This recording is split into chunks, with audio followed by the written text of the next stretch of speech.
Welcome again, if you missed the first bit, to OneWorld.net and OneClimate.net's Island on Second Life. I've been told it's not an island, it's an archipelago, so welcome to the archipelago.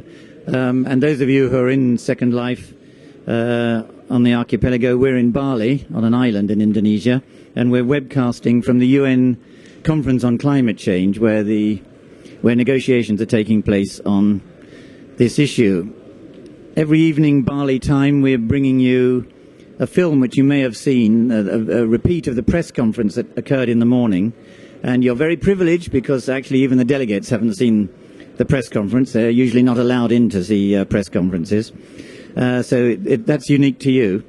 And then we have a variety of guests. If you've been before, you'll know there's guests who come and you can put questions. So send your questions in. It's a chance to get them answered. And you can do all this without spending any carbon emissions. And tonight there's a special announcement, which I'm about to give you, which is that tomorrow a prominent US politician, the chairman of the Select Committee on Energy Independence and Global Warming, has linked up with OneWorld's virtual Bali initiative to participate in these negotiations in Bali. So he's going to speak on Second Life at 8:30 p.m. on Tuesday. That's Washington, East Coast time, and that'll be 1:30 a.m. GMT on Wednesday.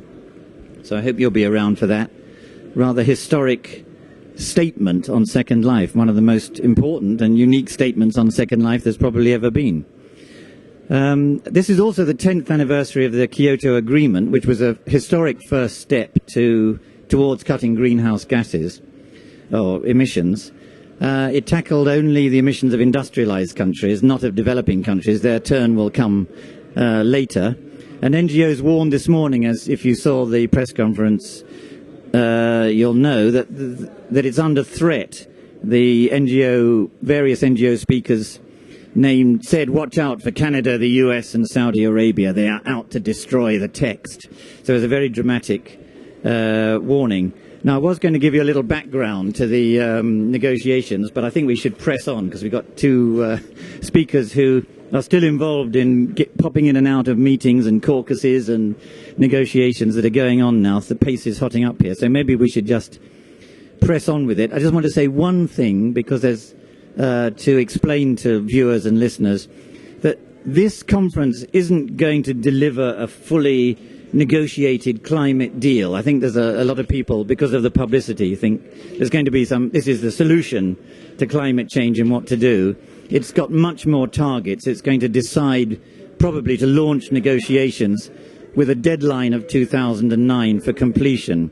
The UN itself said anything less than that would be a failure.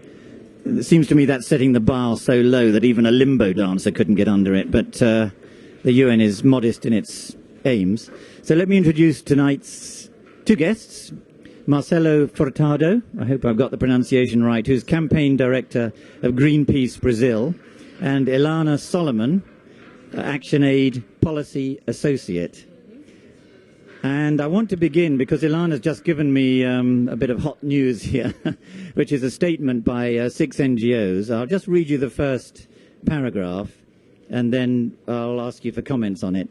It says, last night, which is yesterday, United States negotiators objected to language in the draft Bali roadmap text on, quote, sufficient, predictable, additional and sustainable adaptation funding for vulnerable countries.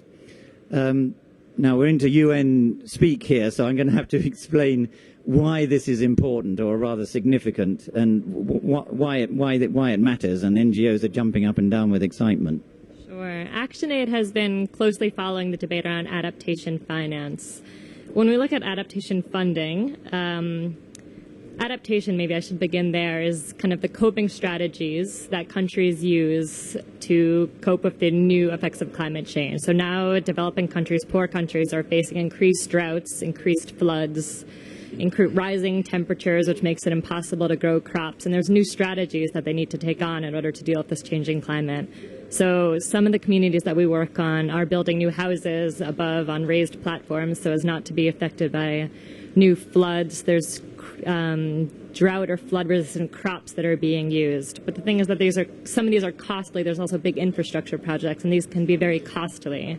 And developing countries should not have to bear the costs for these coping strategies, because it's actually the industrialized world, the North, that's responsible for the climate change problem that we have today. And they should be the ones that are actually compensating poor countries for the new costs that they need to adapt to climate change. There are various funds that exist for adaptation finance. They're all based voluntarily, and there are some industrialized countries that have contributed to these. The United States, that has a fifth of the world's population and is responsible for over a quarter of greenhouse gas emissions, has given exactly $0 to these adaptation funds. And not only that, as you've just read, there was text in the original Bali roadmap that said that there's sufficient, predictable, additional, and sustainable funds needed for adaptation. This is really important language, and maybe I'll just speak to the additional part very quickly. Okay. Before you do that, I just want to make something clear, because this refers to last night, the US objecting to the language, and now you're telling us why it's important. But further on, it explains that those words that seem to be so significant have now been removed from the text that is under negotiation, which is in itself even more significant, right? Yes.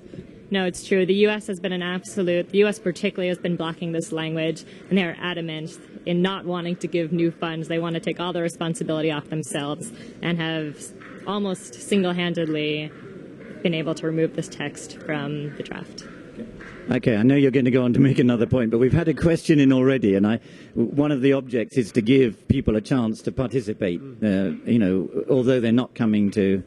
They've sacrificed their Bali trip by staying at home, so I want to give priority to the questions. And they've just seen the press conference from this morning, and it says here, the press conference sounded negative about northern countries and Australia.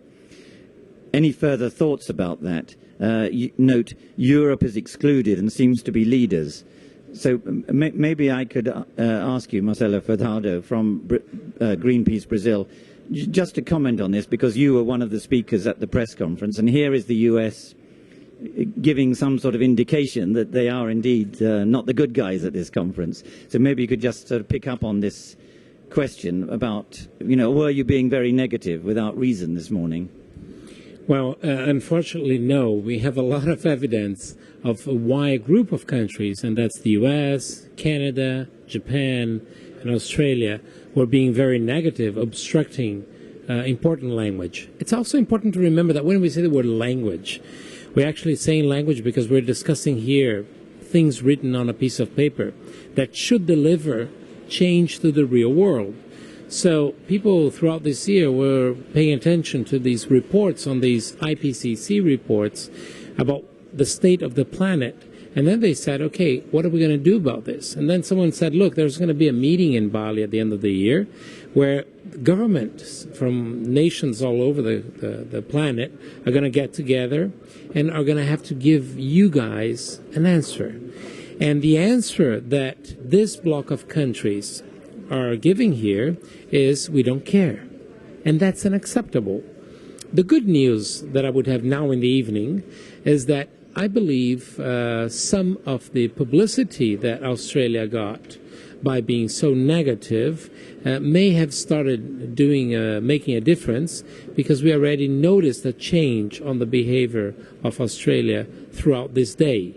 It doesn't mean that they're going to be on the good track, but at the very least, we were able to notice a change, and Australia is no longer being as negative as it was previously.